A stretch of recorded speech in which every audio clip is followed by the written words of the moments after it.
नमस्कार, बहुत स्वागत है आपका। आप देख रहे हैं रिपब्लिक भारत। दोपहर 1 बजे की बड़ी खबरें लेकर मैं हूं आपके साथ सलोनी श्रीवास्तव। मेरे साथ मेरे दो सहयोगी श्वेता और शिखा भी जुड़ेंगे, लेकिन शुरुआत इस वक्त की सबसे अहम खबर से कर रहे हैं। बिहार से खबर मिल रही है, जहां तेजस्वी और चिराग में का सिलसिला चल रहा है। बड़ी जानकारी आपको दे दें, तेजस्वी यादव ने जहां कहा है कि समय बताएगा किसका खाता खुलेगा, क्योंकि चिराग ने कहा कि एनडीए सारी 40 सीटें जीत रही हैं, आरजेडी का खाता नहीं खुलेगा। चिराग ने यह भी कहा, जिस पर तेजस्वी ने पलटवार किया है और कहा कि समय बताएगा कि किसका खाता खुलेगा और कौन जीतेगा। ये बड़ी खबर इस वक्त की बता रहे हैं। लगातार वार पलटवार का सिलसिला चुनावों से पहले जारी है।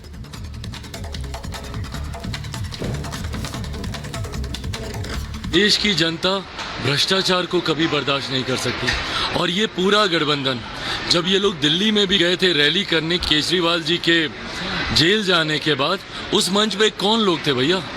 ये वही लोग थे जिनकी पर्ची केजरीवाल जी लेके घूमते थे। आज इंडिया अलायंस में कौन लोग हैं?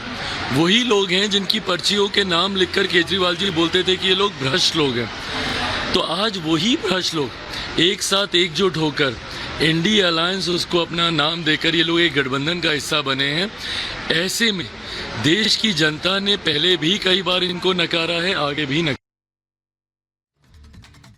कह रहे हैं कि 40 की 40 सीट जो है इस बार बिहार में एनडीए की सरकार जीतेगी। चिराग पासवान कह रहे हैं। इसमें नया क्या है? इसमें नया कोई बोले, पता चल जाएगा आने वाले समय में।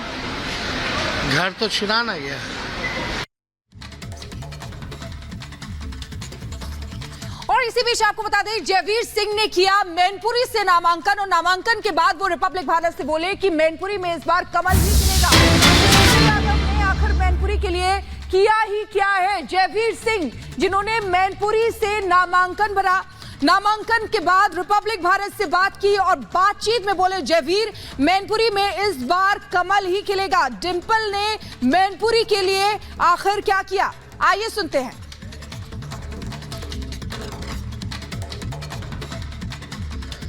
बीजेपी के विधायक बालमुकुंदा आचार्य हमारे साथ में मौजूद हैं। बड़ा आरोप उन्होंने लगाया है और अखिल भारतीय संस्कृति के भी वो काम लगातार करते रहते हैं, उनके सदस्य भी हैं।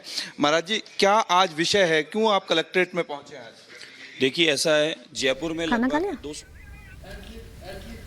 तो मैनपुरी में अब नामांकन करने के बाद जयवीर सिंह जो साफ तौर पे ये कह रहे हैं, अब डिंपल यादव पर हमलावर भी हैं, वो कह रहे हैं कि मैनपुरी में इस बार कमल खिलेगा। डिंपल ने मैनपुरी में आखिर किया ही क्या है, पूरी तरह से कॉन्फिडेंट नजर आ रहे हैं।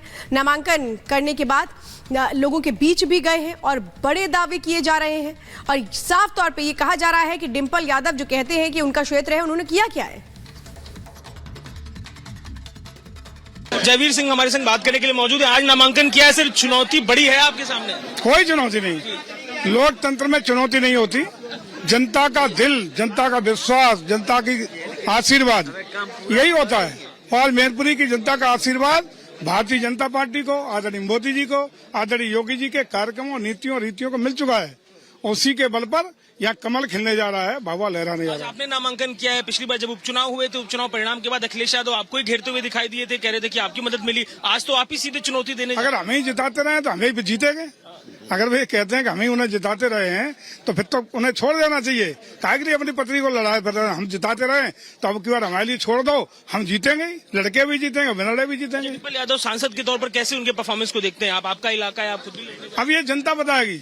देखिए, अब इस बार का चूंकि 1.5 साल से लगभग सांसद हैं वो, अब तो उन्होंने क्या डिलीवरी दी, केंद्र सरकार की कितनी योजनाओं का लाभ धरातल तक उतारने का काम किया, प्रदेश सरकार तक क्या लाके उन्हें दिया, 1.5 साल में मतदाताओं के बीच में जनता के सुख दुख में कितना उन्होंने भागीदारी की, इन सब पर चुनाव होगा। गुण और दोष के आधार पर चुनाव होगा। उनका वो चुनाव उनके ससुर की मृत्यु के फलस्वरूप श्रद्धांजलि का चुनाव था जो उन्हें जीता था। लेकिन अब तो डिंपल जी ने क्या किया है उस आधार पर जनता निर्णय लेगी। मोहन यादव भी मध्य प्रदेश से आ रहे हैं, इस इलाके में बोले यादव वो सारे बंधे हुए हैं सपा के संग, उनके आने से क्या प्रभाव दिखेगा? देखिए, मुझे समझता है कि भारतीय जनता पार्टी जात धर्म पर राजनीति नहीं करती। ये गुलदस्ता है हर वर्ग धर्म जात का भारतीय जनता पार्टी का, जिसमें हर वर्ग के लोग हैं। उसी में एक फूल हमारा मोहन यादव जी के रूप में मध्य प्रदेश के माननीय मुख्यमंत्री जी का है, जो यहाँ खिलेगा, अपना संदेश देगा और ये साफ करेगा कि एकाधिकार एक जात पर मानने वाले जो पार्टी है उस पर एकाधिकार नहीं है। हर वर्ग धर्म का व्यक्ति मतदाता आज भारतीय जनता पार्टी पे विश्वास करता है और उसकी भी पूरी नुमाइंदगी, पूरी भागीदारी भारतीय जनता पार्टी में है। जाति पर बात हुई, परिवारवाद पे भी बात होती है। बदायूं में शिवपाल के बेटे अब आ गए हैं, अब तो यादव में भी जो उम्मीदवार उतरे हैं वो सब एक ही परिवार से उतरते हैं। परिवार के अलावा है क्या, अब वो तो पता नहीं, अभी कुछ बचा नहीं है। नहीं अन्यथा इनके प्रमुख से लेके सब कुछ तो यही होता रहा है, बल्कि संवैधानिक अधिकार नहीं है, नहीं तो अभी कुत्ते बिल्ली बंदर वाला भी काम हो गया था। नामांकन करके जयवीर निकले हैं और नामांकन के बाद अपनी बात रिपब्लिक पर रखते हुए दिखाई दे रहे हैं। और चलिए अब बात करते हैं बदायूं सीट की, जहां पर शिवपाल यादव के बेटे आदित्य यादव ने अपना नॉमिनेशन फाइल कर दिया है। इसके पहले आपको बताते हैं कि समाजवादी पार्टी से शिवपाल यादव को उम्मीदवार बनाया गया था, लेकिन उन्होंने कहा नहीं, मेरे बेटे को टिकट देना चाहिए। इस वक्त कि आदित्य यादव ने अपना नॉमिनेशन फाइल कर दिया है। नॉमिनेशन से पहले पूजा पाठ की। शिवपाल यादव के बड़े बेटे हैं आदित्य यादव। शिवपाल यादव चूंकि पहले यहां से उम्मीदवार शिवपाल यादव थे, उनको टिकट दिया गया था अखिलेश यादव की ओर से, लेकिन उन्होंने कहा कि इस बार मुझे नहीं, मेरे बेटे को चुनाव लड़ना चाहिए। और जब वो प्रचार करने भी उतरे तो उन्होंने अपने बेटे के लिए ही प्रचार किया था। और इसीलिए बहुत दिलचस्प होती लड़ाई नजर आती है बदायूं में, जहां पर नॉमिनेशन से पहले सिर्फ और सिर्फ कंफ्यूजन की स्टेज नजर आ रही थी। आज अपने आप को सौभाग्यशाली मानता हूं कि बदायूं जैसे क्षेत्र से, जहां से नेताजी आदरणीय धर्मेंद्र यादव जी, प्रोफेसर रामगोपाल यादव जी, सभी लोगों ने अगर इस क्षेत्र का नेतृत्व किया और आज मुझे ये मौका मिला, तो मैं अपने आप को बहुत ही शुभ मानता हूं और ये मानता हूं कि निश्चित ही एक बहुत बड़ी जिम्मेदारी मिली है, इसको पूरी तरीके से निभाने का हम काम करेंगे। सब बदायूं के लिए बहुत बड़ी जिम्मेदारी है, उसको पूरा करेंगे और सभी यहाँ की जनता को एक साथ लेकर चलेंगे।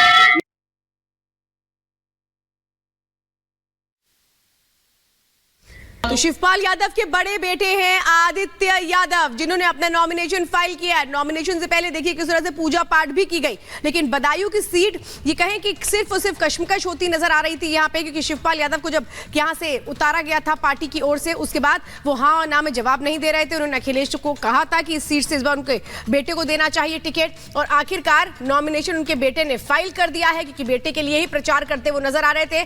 जब उनका नाम आगे किया गया था तब भी वो बेटे के ही प्रचार में नजर आते थे, और आखिरकार समाजवादी पार्टी को बदायूं से टिकट देना पड़ा उनके बेटे को।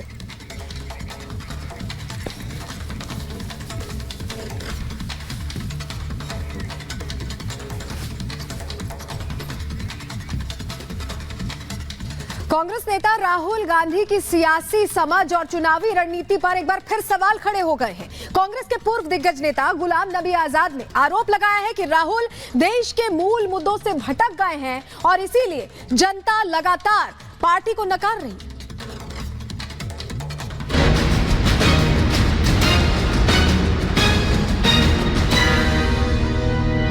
राहुल गांधी पर भड़के गुलाम नबी, भारत जोड़ो यात्रा पर ही उठाए सवाल। भारत नहीं, पहले पाकिस्तान को जोड़े राहुल।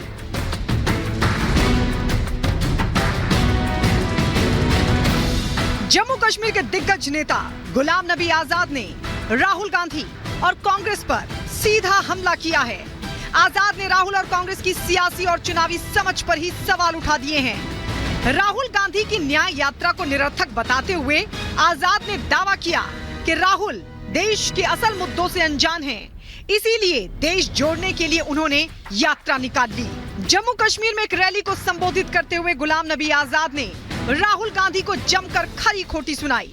आजाद ने कहा कि भारत तो 70 साल पहले ही जुड़ चुका है, लेकिन राहुल गांधी को नहीं पता है कि नेहरू और पटेल भारत को काफी पहले ही जोड़ चुके हैं।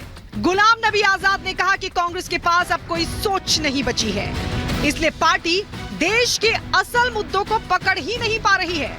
उन्होंने तंज किया कि जब भारत पहले ही जुड़ा है तो कांग्रेस से लोग कैसे जुड़ेंगे। नहीं कहा भारत जोड़ो, और भारत तो जोड़ गया है सरदार पटेल और नेहरू ने। 1947 में तुम पैदा नहीं हुए, तुम जरा हिस्ट्री पढ़ो, तुम सोचो अभी भारत जुड़ा ही है। भारत तो कब का, सिर्फ 75 साल में जुड़े हुए। जिस आदमी को ये भी नहीं मालूम है कि भारत जुड़ गया है 75 साल, और वो आज 75 साल के बाद यात्रा निकलना, उसमें कौन वो ही जुड़ेंगे? क्योंकि दुनिया इतनी पागल नहीं है कि वो सोचेंगे भारत जुड़ा नहीं। गुलाम नबी आजाद पहले भी कांग्रेस की रणनीति पर सवाल उठा चुके हैं। अपनी चुनावी रैली में बोलते हुए आजाद ने राहुल गांधी पर तंज भी किए।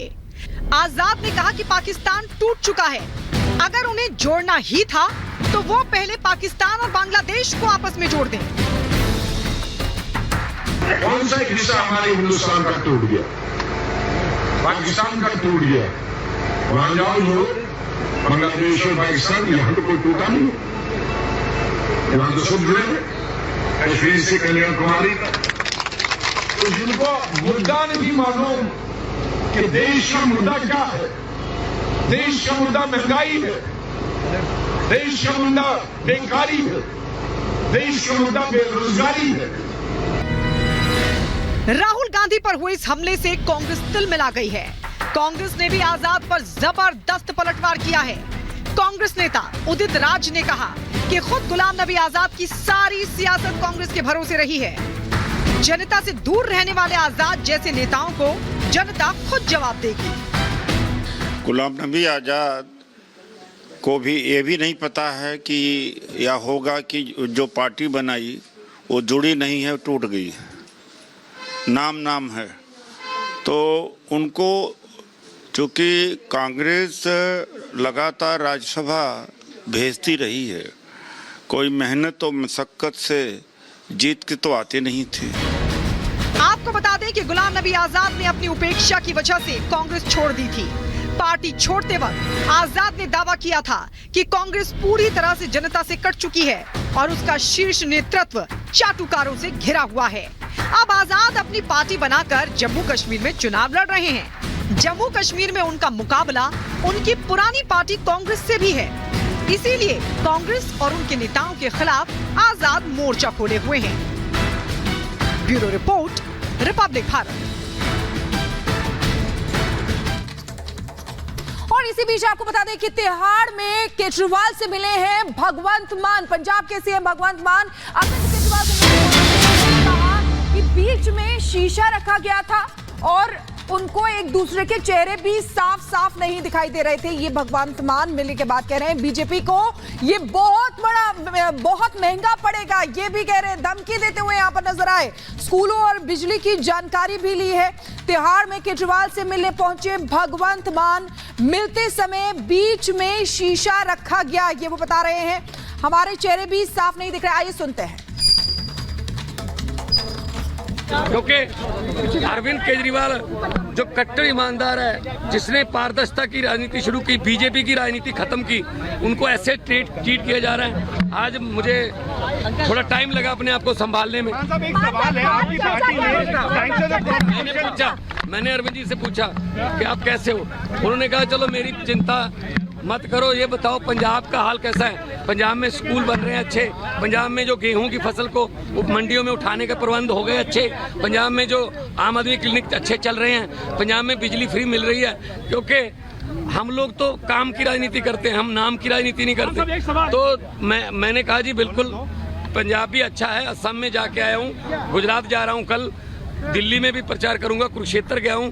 तो आम आदमी पार्टी जो है एक सोच का नाम है। अरविंद केजरीवाल एक व्यक्ति को तो गिरफ्तार कर लोगे, सोच को कैसे करोगे उसकी गिरफ्तार।